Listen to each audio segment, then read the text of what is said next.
in Eagle Country 99.3. And just a minute or two ago, we were talking about, well, they used to call it the Home Builders Association of Northern Kentucky. Most recently underwent a bit of a name change to Building Industry Association of Northern Kentucky.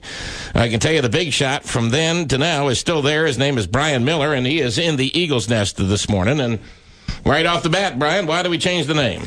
Well, we do a lot of services for, obviously, people in construction. We do a lot of advocacy work for them at Frankfort. We do a lot of advocacy work for them at county planning commissions, with the county fiscal courts, local governments, city governments.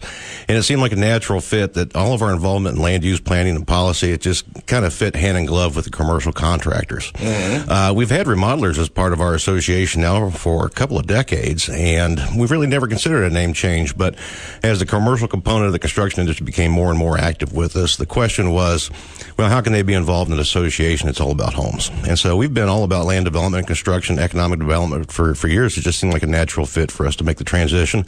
Other major associations have made that name change, and about 17% of us across the 600 associations nationwide are now building industry associations. Cool. Your office is still off of Mineola Pike? Yep. We're over in the Circle Port Business Park. All right. Now, you have members of all different kinds involved in the construction business. Everybody from start to finish of home building and beyond. Right. People think that we're just builders, but it's really not the case. Only about 20% of our members are actually builders. We've got car dealerships. Obviously, we got banks, title agents, closing offices, closing attorneys, car dealerships. Anybody that's involved with selling anything to the construction industry is involved in our association. So we've got about 800 really active members that are there to network with one another, to sell each other goods. Everybody's a customer, and they're all involved in that manner. Well, years ago, I used to live off of Limerburg Road in Burlington, and we used to go deer hunting where 237 is now. Right. We used to go deer hunting north of 275 at Hebron. Right. And you can't do that no more. Well, you weren't very good, because I'm still dodging them on the way to and from work. Yeah, we didn't thin out the herd enough, I reckon. But that has all been developed, and Boone County's exploded, and of course regularly identified as one of the fastest growing counties in all the country, never mind Northern Kentucky and the Cincinnati region. Are we running out of land at this point? Well, I tell you what, the really good land's becoming a premium. We've built on a lot of the flat, easy land, and so what we're left with is some stuff that's got a little more tougher topography, and with that comes environmental regulations. And again, that goes back to why these commercial builders and developers become involved with us. Land's very expensive to try to develop, and so we work with them on environmental regulations to bring the cost to develop land down so that we can continue the economic engine of Northern Kentucky humming. We need to make it the Building Industry Association of Northern Kentucky and Southeastern Indiana. They've got their own, and they've got a very good executive vice president. They just hired her, and I'm sure she's doing a wonderful job. Merge. There's strength in numbers there, Brian. Strength in numbers. All right, you're in here specifically to talk about an event that you're going to be staging on April the 21st, which is a week from this Saturday, called The Big Dig. Right. Now, people in New England cringe when you say that, because they've got like a $4 billion tunnel. Got a little bit of a negative connotation up in New England. Yes, it's collapsed. It's like the Western Hills Viaduct. It's fallen down on their head. But in any case, this is a little bit more friendly, especially for the kids. Right. Well, kids of all ages.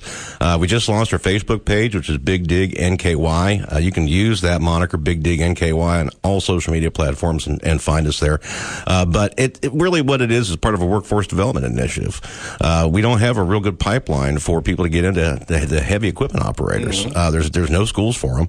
And so what we're finding with our trade school efforts, with the Enswire Building Institute, is that we have to get out to people, before they reach the age of 15, 16, before they don't have a chance to touch a piece of construction equipment. They don't know what it is. They don't know what the opportunities are, and more importantly, their parents and our guidance counselors could use a lot of good information about what the real realities of what a good paying job looks like inside the construction industry. Is there a real intense need right now in the trades? Well, with our trade school, we currently teach 7 different courses, so electric, HVAC, plumbing, carpentry, those sort of courses. And what we have found in our work towards getting one of the Kentucky Work Ready Skills Initiative grants is that in Greater Cincinnati alone, just in those 7 courses, and I'm not talking about landscaping, I'm not talking about roofers, I'm not talking about flooring installers, window and door folks, but what we found using data from the Workforce Investment Board and the U.S. Bureau of Labor Statistics, we're going to need to fill 46,500 plus jobs in the next 10 years. And we're competing with advanced manufacturing, we're competing with healthcare, logistics, and IT. There's just not enough people to go around. And so we've got to get them. We've got to build our farm team. We've got to get our bench built up so we can get these folks out there working in these really, really good paying jobs. I don't know about you, but I grew up with a Tonka truck or two. Oh, yeah. And it was always my, as a kid, I thought, wouldn't it be cool to operate one of these life-size? Right. And that's exactly what they'll get a chance to do. Exactly. They'll be there with a trained operator who normally works on that piece of equipment, and they'll be able to move the arms, move the soil, dig, push, do whatever they want in a safe, controlled environment. The parents will come through. They'll sign a waiver for the kids, and they can get on them. We do have a little bit of an age restriction. You got to be at least 4 years old to access the big things.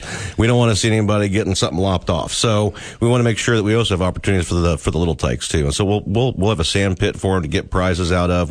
There's going to be plenty of candy, so the dentists in town need to get ready.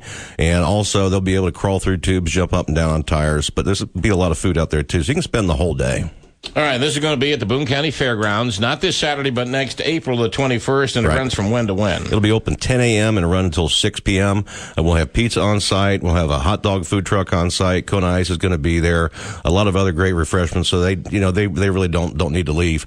We just started our promotions today, and it's starting to roll out, but all of our social media, it's amazing. We've got nearly 2,000 people that have expressed interest in this, so it should be a big event. Bring the kids out of all ages. We even got adults that are hitting us on our Facebook page and saying, can I come out and play? It's like, well, sure, come on. I was going to say, it's not going to be just 9, 10, 12-year-olds. It's going to be 30, 40-year-olds. Yeah, and we made it really affordable for everybody, too. It's just $5 a person, and those toddlers that are 3 and under come in for free. Well, Brian, I appreciate the time, and hope we see you again, either here or over your offices. We'll see you. All right, that's Brian Miller, who is the Executive Vice President of what they now call the Building Industry Association of Northern Kentucky. It's Eagle Country 99.3.